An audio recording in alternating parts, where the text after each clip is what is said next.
choose to share with. I have a great relationship with Steve Kerr, and he knows that.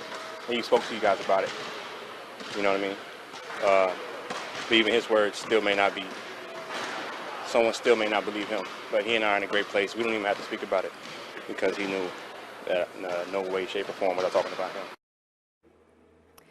That was Andre Iguodala explaining his post-game comments you just heard, where he used the N-word multiple times. Iguodala was fined $10,000 by the NBA for what the league called inappropriate comment. Stephen A., do you agree with how the NBA decided to handle this?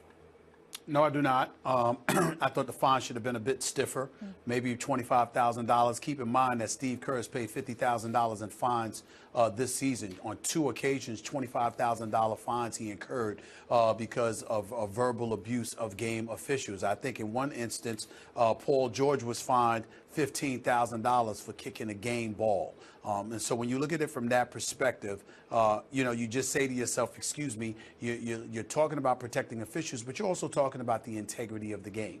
And you're talking about what's in the best interest of the game. Why?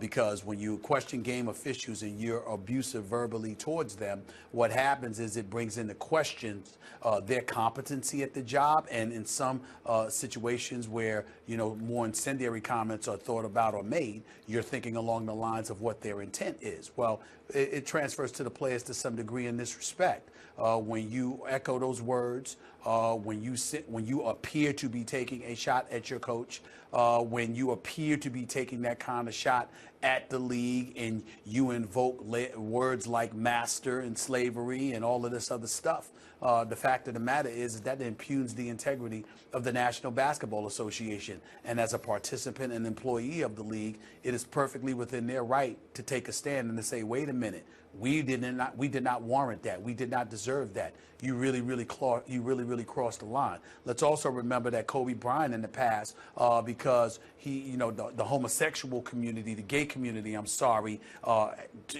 up in arms because Kobe Bryant said something about a game official when a game official didn't give him a call he felt that he deserved. Kobe Bryant incurred a $100,000 fine. And so when you look at it from that perspective, clearly the NBA is saying we're going to protect our league at all costs. This is a form of protection. Players like Andre Iguodala getting paid $11.1 million, playing in this league voluntarily, never forced to, understanding the obligations that come along with it. There's a certain manner in which you're supposed to conduct yourself, and there's certain verbiage you have a responsibility to avoid.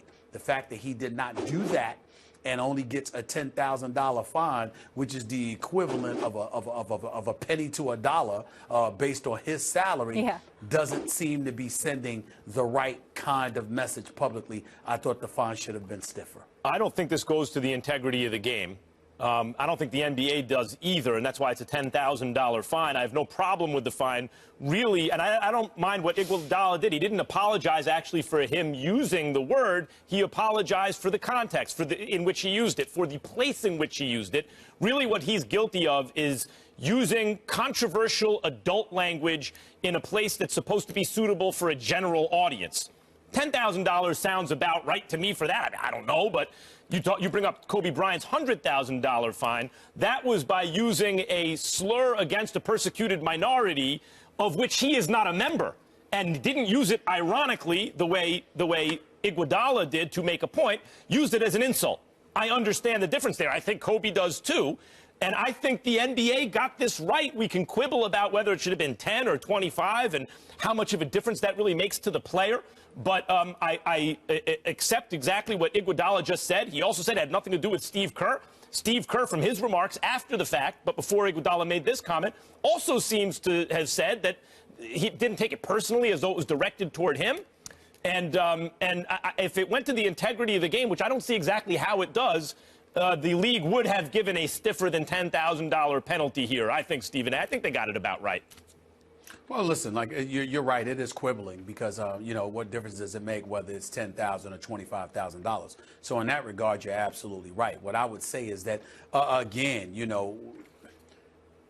when you are a black man and you hear, if you're listening to me and you hear the words race or racism invoked and slavery and things of that nature, all I could say is that, people, it needs to count.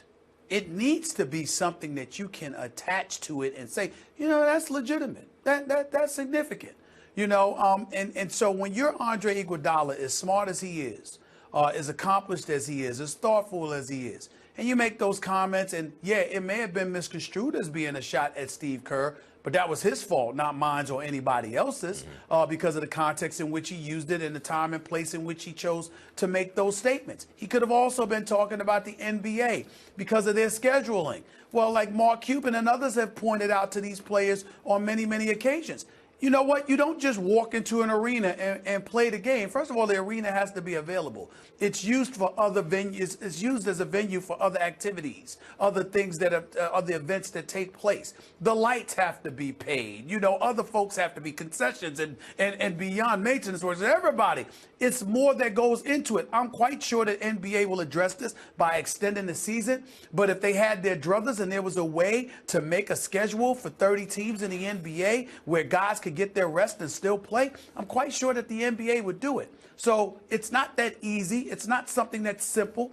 And it would be nice if players would take that into consideration and consider the jobs, the obligations, the responsibilities, others on a lesser level than them, but just as significant to the games being played, actually playing all of this rather than just thinking about themselves when they make those kind of statements. Stephen A., I want to stay with the Warriors, but get to another topic here. So Steph Curry might have led all scorers with 29 points on his 29th birthday, but the Warriors had to rally from a 12-point deficit in the fourth quarter against the 76ers team that is 19 games under 500. Steph was asked before the game if he was concerned about his squad after losing Kevin Durant. He said, there's been no panic in our locker room or around our team. We know who we are. We know what we're capable of. The ultimate goal is winning a championship, and you're not going to do that in game 65 or 67 or whatnot. So it's not going to get wrapped up in what we think is a normal NBA experience. Max, Yeah. Do you believe Curry? I do, because I do believe he's not stressing it right now, but I am for the Warriors.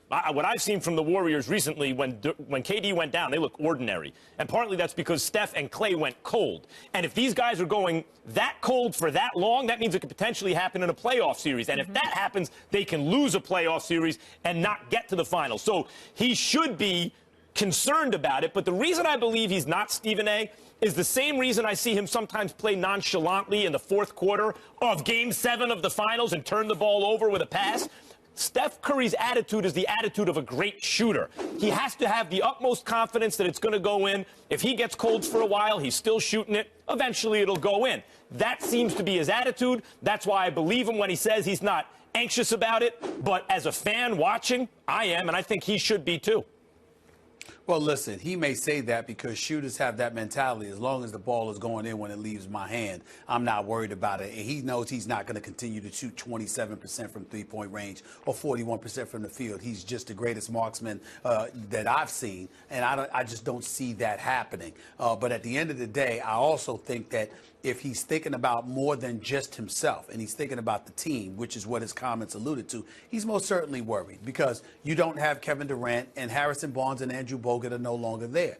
The combination of the absence of those three individuals means that this Golden State Warriors team is not the same. So if he isn't lacking confidence, it's only because he firmly believes that Kevin Durant is going to return. But if there's any doubt as to whether or not Kevin Durant is going to return and return healthy and ready to go, don't tell me that Steph Curry is not worried because he knows what awaits. They got expectations, but the flip side to it is that Houston is coming, San Antonio is coming, and even though they're coming, more importantly, the Cleveland Cavaliers are waiting.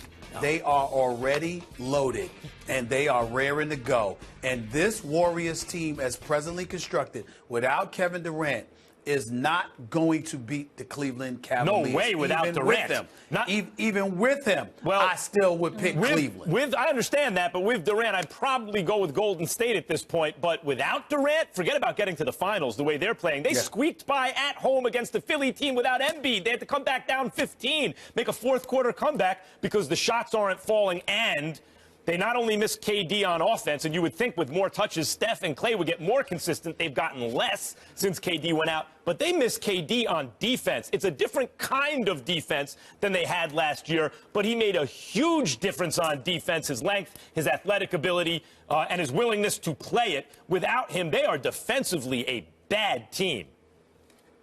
And it's certainly not a foregone conclusion, as we all expected earlier. Coming up, we're going to stay with hoops here. Allen Iverson, Stephen A's boy, his crossover on Michael Jordan, one of the more iconic plays in NBA history. But find out why one former player says it's overrated.